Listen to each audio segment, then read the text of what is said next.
Cloudcast Media.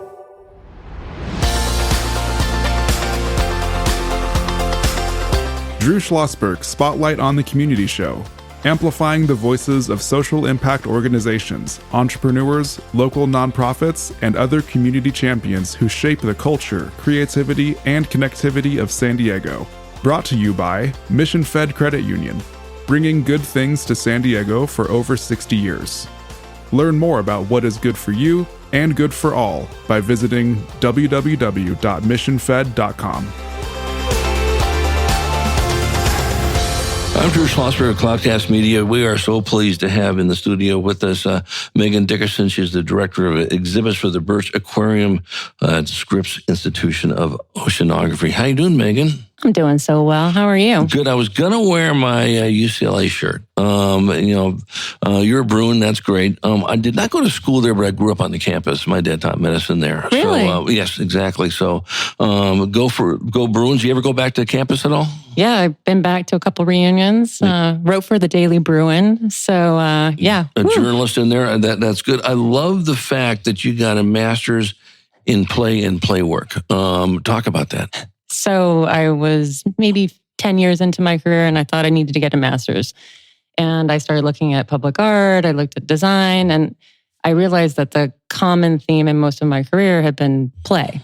So as a complete joke, I Googled masters in play and then realized that existed. It's a thing. It's a thing yes, at the University of Gloucestershire in England in a low residency program where I'd only get to go, once, but the rest of it would be remote. And a month later, I was in England studying for my master's in play and play work. Straight up just took the leap. Yep, 100%. Wow. Well, the reason why I was geeked up when you sent this information to me and your background is we do some work with the name has changed now, the Children's Museum of Discovery now up in Escondido. It used to be the San Diego Children's Discovery Museum, even though it's in Escondido.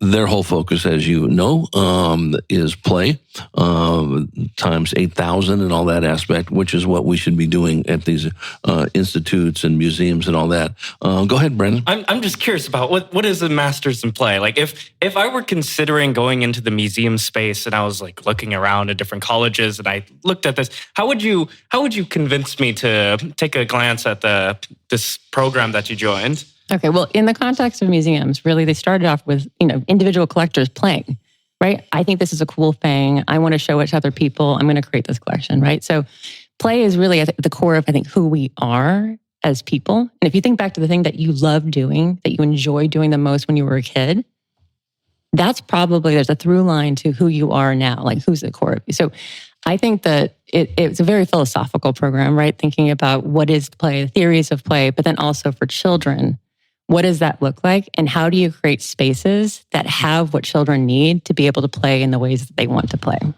Yeah, there's no question about it. And I love your background. Did you work with my good friend, Judy Forrester? I did, yeah, absolutely. Judy and I have known each other for a billion years. And she left and she said she was going to Tennessee. I'm not sure if she wound up. Did she wind up in Tennessee? She's in Tennessee as far as I know. And I think good. Very happy, yeah. How long have you been with Scripps, with the Oceanography Institute? Since 2021. So 21, right. And what's the mission of the organization? It's pretty simple and straightforward. We connect understanding to protecting our ocean planet. Right, exactly. How's it doing? How's the Birch Aquarium doing? We're doing really well right now. Summer has been great. It's been shark summer.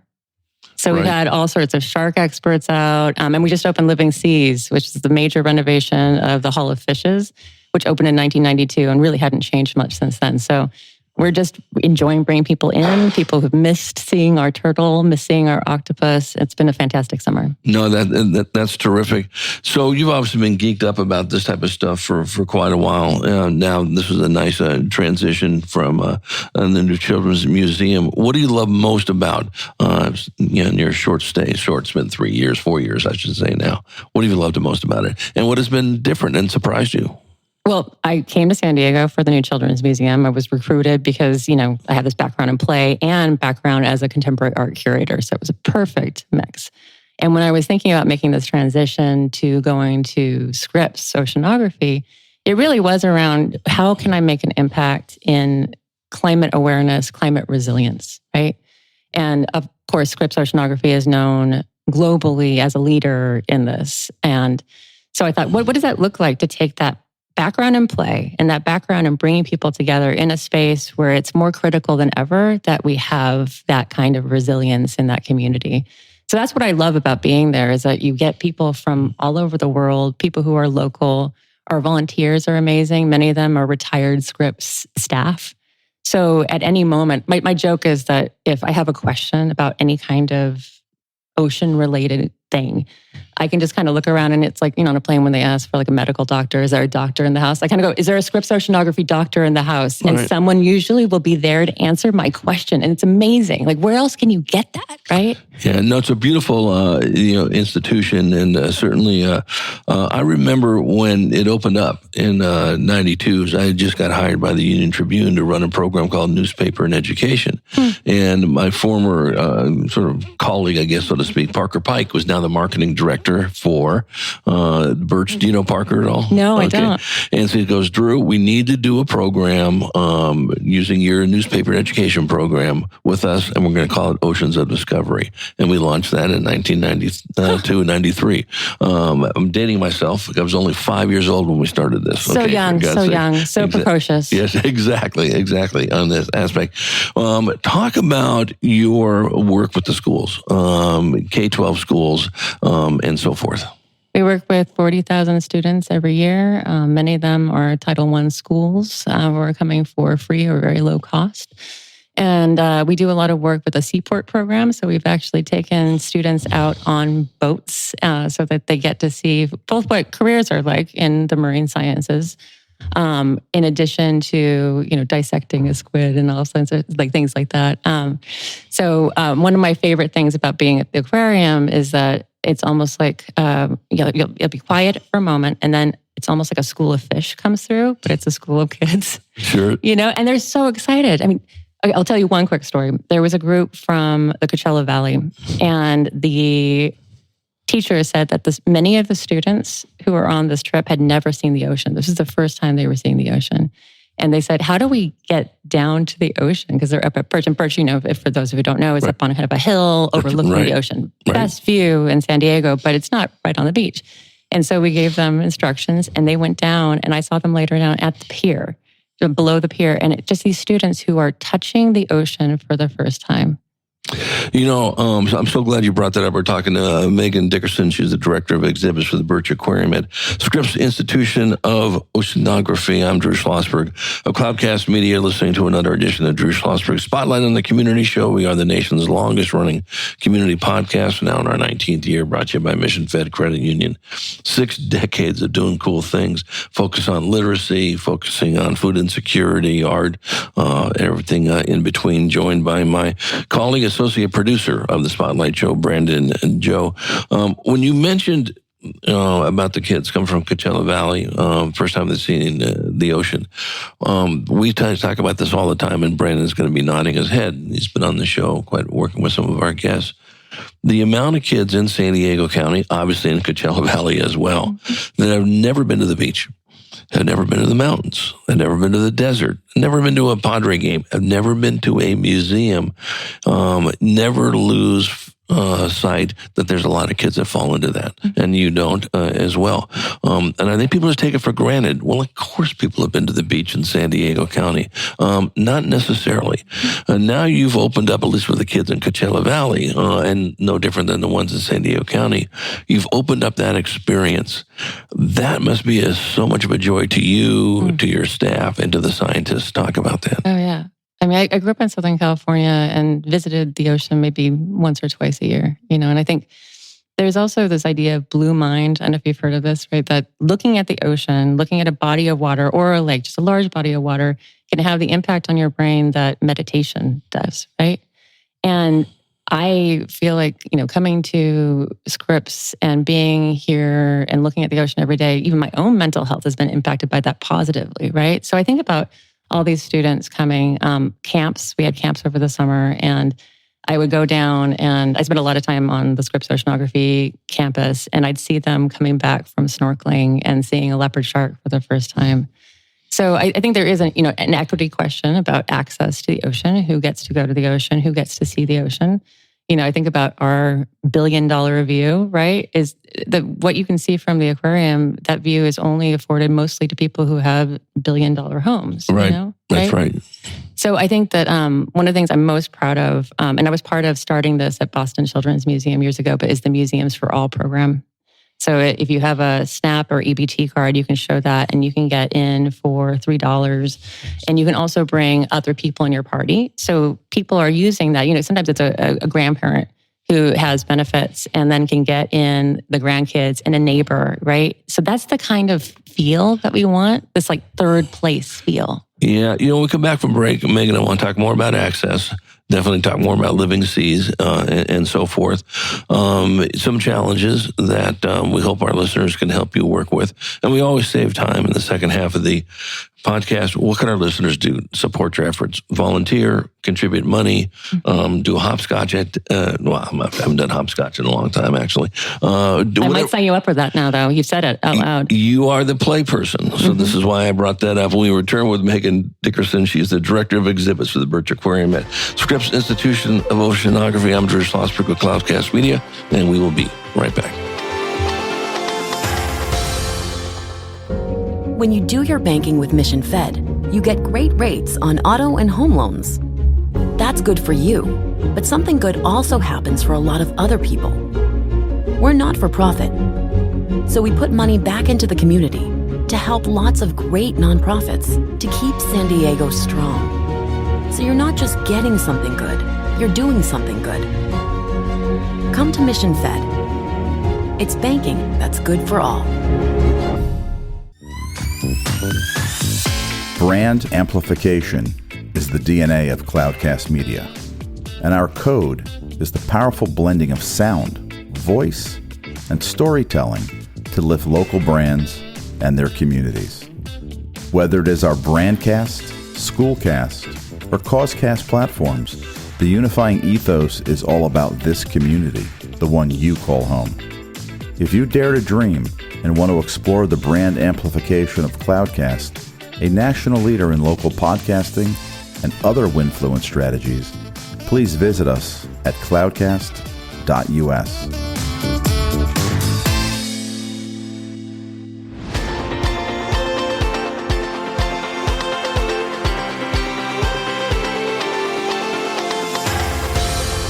I'm Drew Schlosberg of Cloudcast Media, listening to another edition of Drew Schlosberg Spotlight on the Community Show. We are the nation's longest-running community podcast, brought to you by Mission Fed Credit Union. 60-plus years of doing great things in San Diego County. So great to have the cool Megan Dickerson, Director of Exhibits for the Birch Aquarium at Scripps Institution of Oceanography. And when you go up to the Institute, make sure you look her up and you can tell you about her play background, so to speak, on this. Brandon, you got a question for Megan? Even before that, your excitement is infectious. In the short amount of time that I've just spent chatting with you, your excitement is just diffuses between all rooms. So, amazing. And speaking of like the excitement, I heard that you're coming up with a contact with some of the animals in the aquarium. Talk a little bit more about that. Okay, so I think that aquariums have been, not stagnant, but they've been kind of the same for a long time, right? It's sort of you go and you look at some animals and maybe you get to touch an animal, that's cool. But I really think we can go further in how do we reach people at this moment, So we're thinking about, I kind of mentioned Blue Mind, right? And thinking about some of those meditative aspects and thinking about let me take a step back. I think starting to think of ourselves as not just human and animals, right? But, more than human. What are things that are more than human in the world? And not thinking of ourselves as separate, right? So I've been joking around. I think it might actually happen. It's quite possible. We've been talking about, miniature horse therapy and things like that. And, bringing in animals that you wouldn't typically expect to see at the aquarium alongside the animals that you do expect to see, right? And being able to hang out with a horse. Because, miniature horses are therapy animals. They can be brought in. Saying that we've had dog therapy, Actually, any animal is a therapy animal. Okay, that's a really good point, actually. So our octopus right now, huge. He's about 80 pounds. He's in this new 3,000-gallon habitat. I mean, it's try to imagine. That's wow. his sort of tentacle span, right? Is taller than I am for sure, and to spend time with an animal like that, in a habitat that is primed and perfect for this animal who likes to have little places to hide and places to stretch out. There's something about that really changes you, moving forward. Like, I think that there's something about that and that interaction where you start to think of the world as connected in a very different way. Well, God knows we need connection. And the beauty of what you folks do, besides the fact you are a great scientific organization, you're a great learning organization, you're a connectivity organization. Empathy went out by the way of the dodo bird a while ago. And we need to bring it back in. And that's what you folks do 24/7, 365 or whatever days you're not open, which is probably very, are you open every day or are you closed? Open every day. Open every day in this area. And you talk about the connection. We talk a lot about this when we bring in our VAPA friends, the Vigilant Performing Arts, which obviously you know very much about, being a New Children's Museum and of course what you're doing now. And when those different cultures come in, we all want the same thing. We want to be happy. We want to be healthy. We want to thrive and all that business. And that's what your aquarium does in that area. Talk about Living Seas. What's that all about? So Living Seas has several new habitats that are just immersive. So you're seeing all kinds of animals and, there's a coral habitat. There's an open ocean habitat. And I think that, aquariums, there's research that shows that they attract one of the most diverse populations in the country out of any kind of cultural institution. And I think we're all drawn to water, right? So and across like socioeconomic means, across, ethnicity, race. And I think it's just to be in the presence of water. It's something that you can't really do anywhere else unless you know how to snorkel or scuba dive. And those things, particularly scuba diving, is out of reach for most people.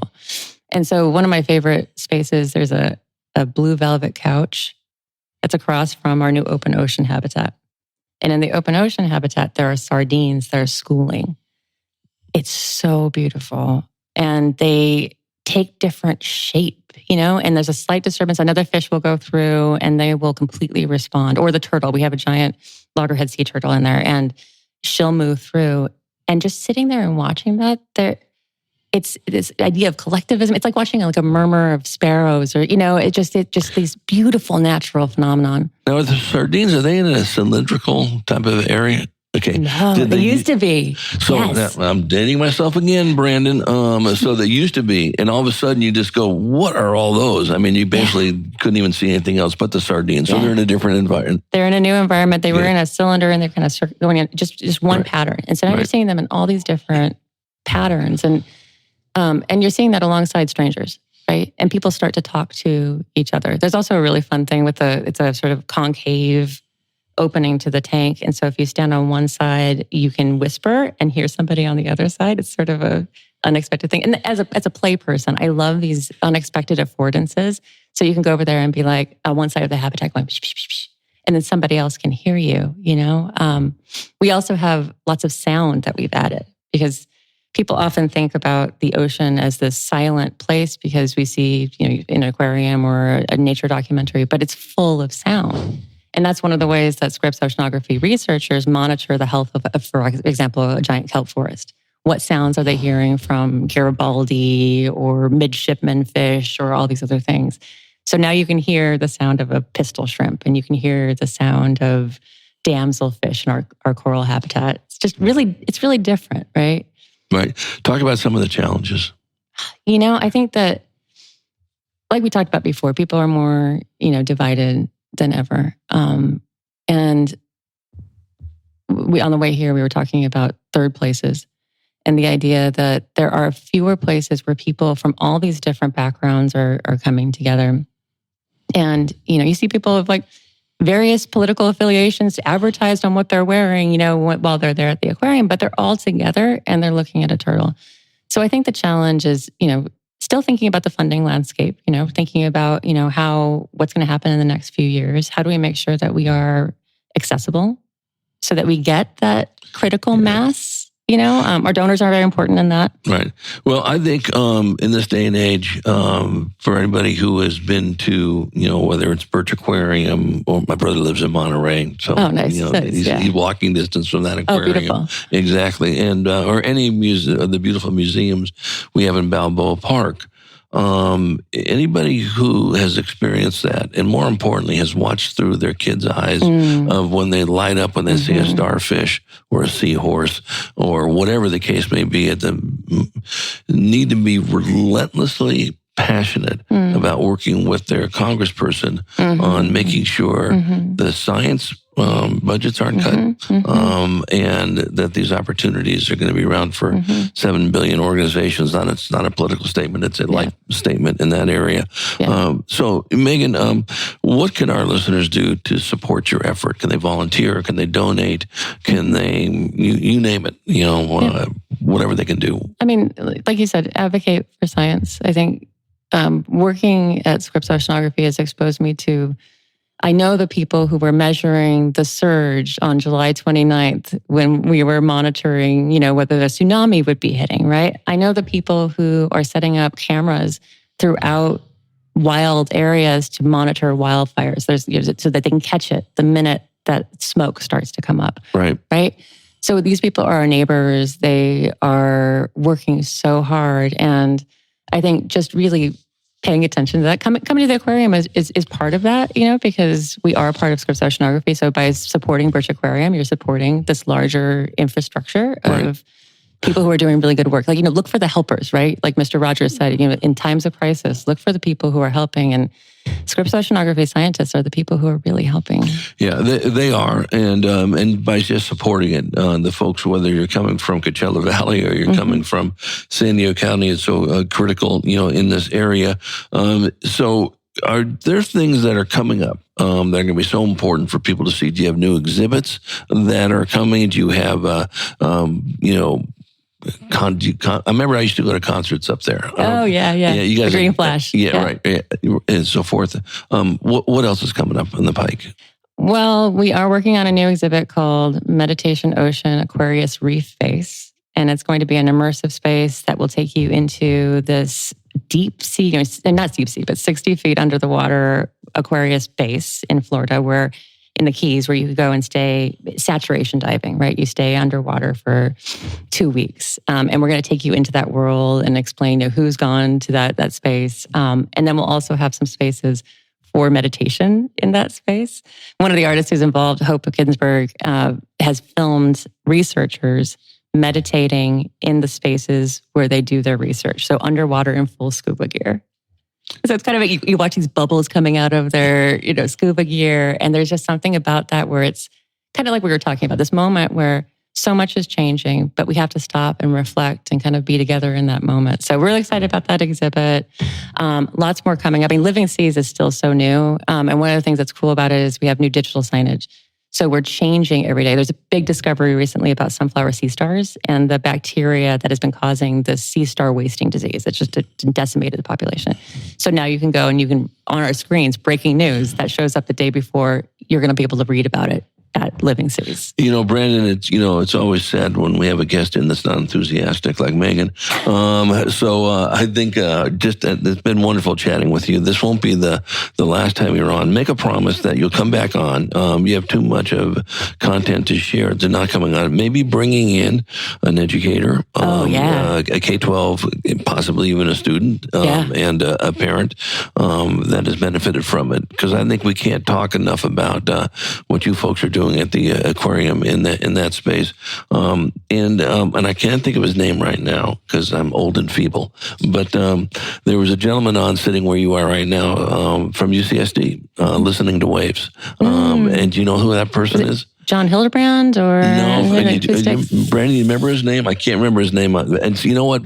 I feel better now because Brandon is 103 years younger than me, and he can't remember either. I'm not any sort of benchmark. I just got the worst memory in the world, man. Yeah, well, the bottom line is, and he came in and talked about sound and listening to waves, and he's out of UCSD. Yeah. I mean, there's limitless thinking. There's limitless, excited Like it could have been like Peter Franks, who studies, physical, Right. oceanography, or If you mention the name, I'll get it. Jules So, Jaffe, who does a lot of work, who worked on, even helped discover the Titanic. I mean, there's just stories on stories. So I think you asked about challenges. Sometimes it's just which story to tell, because there's so many that are so Well, that's cool. why you're going to come on more than once. Exactly. I promise. I will. I will make that commitment. Absolutely. What's the website if people want to get in touch with you or sign up for some exhibits?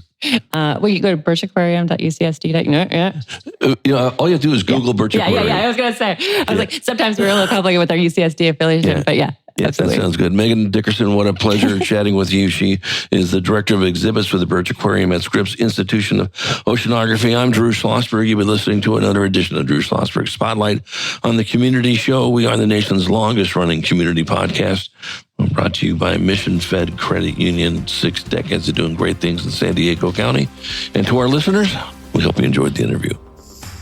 You've been listening to an episode of Drew Schlosberg's Spotlight on the Community Show, amplifying the voices of social impact organizations, entrepreneurs, local nonprofits, and other community champions who shape the culture, creativity, and connectivity of San Diego community. Brought to you by Mission Fed Credit Union, bringing good things to San Diego for over 60 years. Learn more about what is good for you and good for all by visiting www.missionfed.com.